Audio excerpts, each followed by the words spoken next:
नमस्कार. आज आपण लिंगभावविषयक प्रमुख मुद्दे किंवा समस्या हा प्रश्न पाहणार आहोत. इश्यू म्हणजे वादग्रस्त किंवा चर्चेचा मुद्दा किंवा प्रश्न होय. अनेकदा इश्यू शब्द प्रॉब्लेम म्हणजे समस्या या अर्थानेही वापरला जातो. प्रॉब्लेम शब्दाचा अर्थ एखादा प्रश्न सोडविण्यासाठी समोर येणे असा आहे. समाजशास्त्रात सामाजिक मुद्द्यांचा म्हणजे सोशल इश्यू व सामाजिक समस्यांचा सोशल प्रॉब्लेम्स या दोन्हीचाही अभ्यास केला जातो. सामाजिक मुद्दा म्हणजे असा प्रश्न की जी सामाजिक असंख्य लोकांना प्रभावित करीत असते.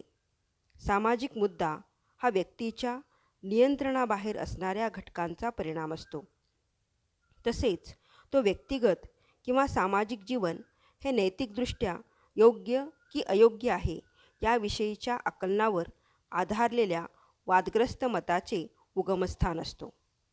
तर सामाजिक समस्या म्हणजे समाजातील अशी स्थिती किंवा वर्तन प्रकार असतो की जो बहुसंख्य लोकांना त्यांच्या मूल्याशी विसंगत, अनिष्ट, आक्षेपार्ह व अवांछनीय वाटतो व त्यामध्ये सुधारणा करण्यासाठी सामूहिक उपाययोजना करण्याची गरज आहे असे त्यांना वाटते.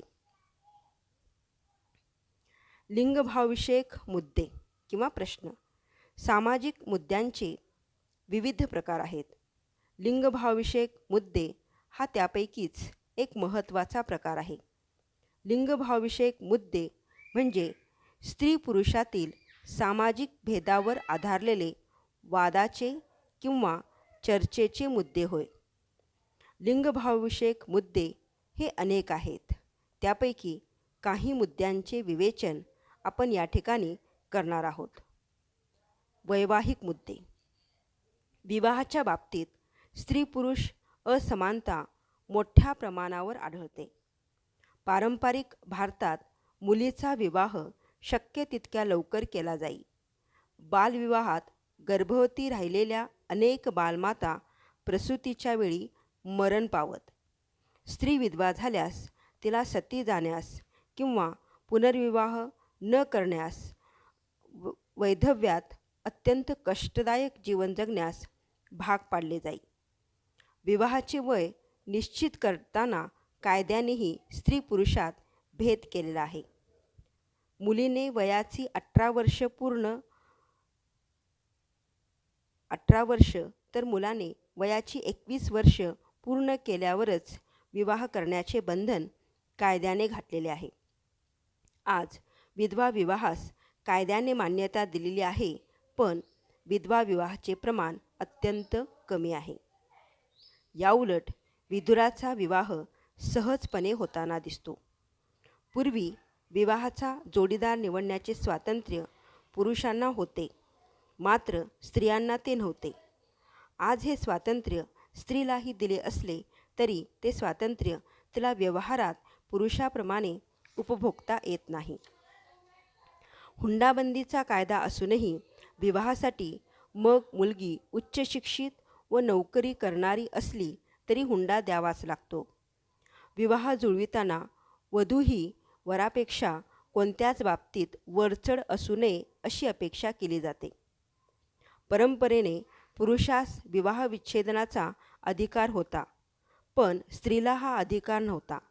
आज सर्व स्त्रियांना हा अधिकार दिला असला तरी व्यवहारात पुरुषांच्या तुलनेत स्त्रिया विवाहविच्छेद घेण्यास फारशा इच्छुक नसल्याचे दिसते. अशा प्रकारे विवाहविषयक संदर्भात स्त्री पुरुष भेद आजही मोठ्या प्रमाणावर दिसून येतो. कौटुंबिक मुद्दे. काही थोड्या आदिवासी जमातीचा अपवाद वगळता जगात सर्वच समाजात पितृसत्ताक कुटुंब व्यवस्था आढळते. कुटुंब मग ते संयुक्त असू देत किंवा विभक्त, त्याचा प्रमुख हा पुरुषच असतो. कुटुंबाची संपत्ती ही पित्याकडून पुत्राकडे वारसा हक्काने संक्रमित होते. विवाहानंतर मुलींना पित्याचे घर सोडून पतीच्या घरी राहण्यास जावे लागते. विवाहानंतर मुले मात्र पित्याच्या घरातच राहू शकतात. कुटुंबात होणाऱ्या सर्व व्यवहाराचे नियंत्रण व नियमन पुरुषच करतो. तसेच कुटुंबाबाबतचे निर्णयही कुटुंबप्रमुख पुरुषच घेतो. स्त्रियांना निर्णय प्रक्रियेत फारसे सहभागी करून घेतले जात नाही. पूर्वी कुटुंबाच्या मालमत्तेत स्त्रियांना वाटा दिला जात नव्हता. आज मुलाप्रमाणेच मुलींनाही वडिलोपार्जित मालमत्तेत हिस्सा देण्याची कायदेशीर तरतूद केली आहे. मात्र व्यवहारात पिता किंवा भाऊ आपल्या कन्येस किंवा बहिणीस असा हिस्सा देण्यास फारसा पसंत नसतो किंवा फारसा नाखुश असतो. पुरुषप्रधान कुटुंब व्यवस्थेत पूर्वीपासूनच मुलीच्या जन्मापेक्षा मुलाच्या जन्मास प्राधान्य दिले जाते. यातून अनेक समाजात बालहत्येची प्रथा रूढ झाली होती. आज या अमानुष प्रथेस कायद्याने बंदी घातली आहे. तथापि अत्याधुनिक वैद्यकीय तंत्रज्ञानाच्या साहाय्याने स्त्री भ्रूणहत्या करून मुलीचा जन्मच न होऊ देण्याची प्रवृत्ती वाढली आहे. परिणामी पुरुषाच्या तुलनेत स्त्रियांचे प्रमाण भारतातील अनेक राज्यात चिंताजनक स्वरूपात घटल्याचे दिसून येते. आर्थिक मुद्दे. आर्थिक क्षेत्रातही श्रमविभाजन, मालमत्ता, रोजगार इत्यादी बाबतीत लिंगभावविषयक भेदभाव आढळतो. पारंपरिक समाजात श्रमविभाजन हे लिंगभेदावर आधारलेले होते व आजही ते बऱ्याच प्रमाणात तसेच असल्याचे दिसते. पुरुषाने अर्थार्जन करावे व स्त्रीने घरकाम व बालसंगोपन करावे असे श्रमविभाजन रूढ होते. आज स्त्रिया पुरुषाप्रमाणे अर्थार्जनाचे व पुरुषांची मानली गेलेली इतरही कामे करू लागले आहेत. मात्र पुरुष हे स्त्रियांची मानलेली कामे जसे स्वयंपाक, धुणी-भांडी, झाडलोट, बालसंगोपन इत्यादी करणे त्यामध्ये फार त्यांना रस नसते. आज स्वतःची कमाई स्वतःच्या इच्छेनुसार खर्च करण्याचे स्वातंत्र्य अनेक स्त्रियांना नसलेले पाहावयास मिळते. पुरुष कर्मचाऱ्याच्या तुलनेत महिला कर्मचाऱ्यांना कमी सोयीसुविधा दिल्या जातात. खाजगी क्षेत्रात तर भरती, बढती, प्रशिक्षण, पगारवाढ इत्यादीबाबत स्त्रियांपेक्षा पुरुषांना प्राधान्य दिले जाते. असंघटित क्षेत्रात पुरुषाप्रमाणेच काम करूनही पुरुषांच्या तुलनेत स्त्रियांना कमी वेतन दिले जाते. नोकर कपात करताना महिला कर्मचाऱ्यांची कपात करण्यास प्राधान्य दिले जाते. राजकीय मुद्दे. राजकीय क्षेत्रात प्राचीन काळापासून लिंगभाव भेद मोठ्या प्रमाणावर दिसून येतो. पूर्वी बहुसंख्य समाजात राजेशाही होती. राजेशाहीत राजकीय सत्ता ही पुरुषांच्या हाती होती. राजकारणात व प्रशासनात स्त्रियांचा सहभाग जवळपास नव्हता. आज बहुसंख्य देशात लोकशाही राजकीय व्यवस्था असून तेथे पुरुषाप्रमाणेच स्त्रियांनाही राजकीय प्रक्रियेत सहभागी होण्याची समान संधी उपलब्ध झाली आहे.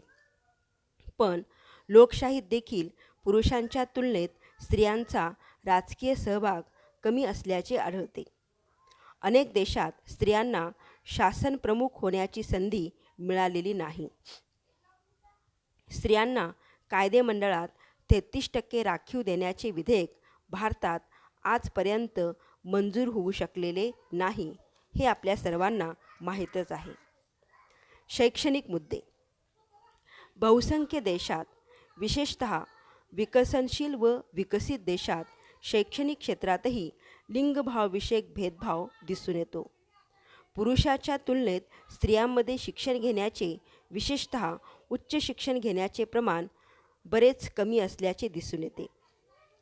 अमेरिका व फ्रान्ससारखे प्रगत देशही याला अपवाद नाहीत. भारतात तर परंपरेने स्त्री शिक्षणास बंदी होती. ब्रिटिश राजवटीत स्त्रियांना शिक्षण घेण्याचा हक्क मिळाला. स्वातंत्र्यानंतर सरकारनेही स्त्री शिक्षणास विशेष चालना दिली. तरीही पुरुषाच्या तुलनेत स्त्रियांमध्ये साक्षरतेचे प्रमाण आजही कमीच असलेले दिसून येते. आरोग्यविषयक मुद्दे. आरोग्याच्या बाबतीतही लिंगभावविषयक असमानता आढळते. बहुतेक कुटुंबात स्त्रियांपेक्षा पुरुषांच्या आरोग्याची काळजी जास्त प्रमाणात घेतली जाते. बालपणापासूनच मुलांच्या तुलनेत मुलींच्या आरोग्याकडे अनेक पालक दुर्लक्ष करतात. मुलीपेक्षा मुलांना पौष्टिक आहार, लसीकरण, प्रतिबंधात्मक आरोग्यसेवा देण्यास प्राधान्य दिले जाते. कुटुंब नियोजनासाठी करावयाची उपाययोजना ही स्त्रियांच्या संदर्भातच केली जाते. धार्मिक मुद्दे. धार्मिक क्षेत्रातही स्त्री पुरुषात भेदभाव केला जातो. अनेक धार्मिक कार्यात स्त्रियांचा सहभाग नाकारला जातो. मासिक धर्म चालू असताना स्त्रियांना अपवित्र मानून प्रार्थनास्थळ, धार्मिक विधी, स्वयंपाकगृह इत्यादीत प्रवेश करण्यास मनाई केली जाते. भारतातील अनेक खेड्यात आजही काही विशिष्ट मंदिरात स्त्रियांना प्रवेश नाकारला जातो. जगातील सर्वच प्रमुख धर्मात धर्मगुरू, पुरोहित, देवर्षी, पुजारी ह्या पदावर पुरुषच असतात. स्त्रियांना ही पदे नाकारलेली आढळतात. बहुतेक मोठ्या सार्वजनिक धार्मिक कार्यक्रमात पुरुषांचा पुढाकार असतो. अनेक धार्मिक उत्सव हे पुरुषांना केंद्रस्थानी ठेवूनच पार पाडले जातात. अनेक धर्मांनी पुरुषांना काही विशेष अधिकार दिले असून स्त्रियांवर मात्र अनिष्ट निर्बंध लादलेले आहेत. सांस्कृतिक मुद्दे. सर्व समाजात सांस्कृतिक क्षेत्रातही लिंगभावविषयक भेद आढळतात. बहुसंख्य समाजाच्या संस्कृती ह्या पुरुषप्रधान आहेत. कथा, कादंबरी, नाटक, सिनेमा, दूरचित्रवाणीवरील मालिका इत्यादीची कथानके ही पुरुषांना केंद्रस्थानी ठेवून रचली जातात.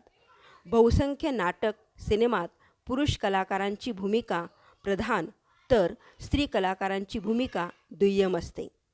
मनोरंजनाचे बहुतेक प्रकार हे पुरुषासाठी असून त्यामध्ये स्त्रियांचा वापर पुरुषांना रिझवण्यासाठी केला जातो असे दाखवले जाते. अशा प्रकारे मानवी जीवनाच्या सर्वच क्षेत्रात लिंगभावविषयक प्रश्न आढळतात. प्रत्येक क्षेत्रात स्त्री पुरुष भेद केला जातो. पुरुषांना प्राधान्य व स्त्रियांना मात्र दुय्यम स्थान दिले जाते. त्यामुळे समाजात मोठ्या प्रमाणावर स्त्री पुरुष असमानता निर्माण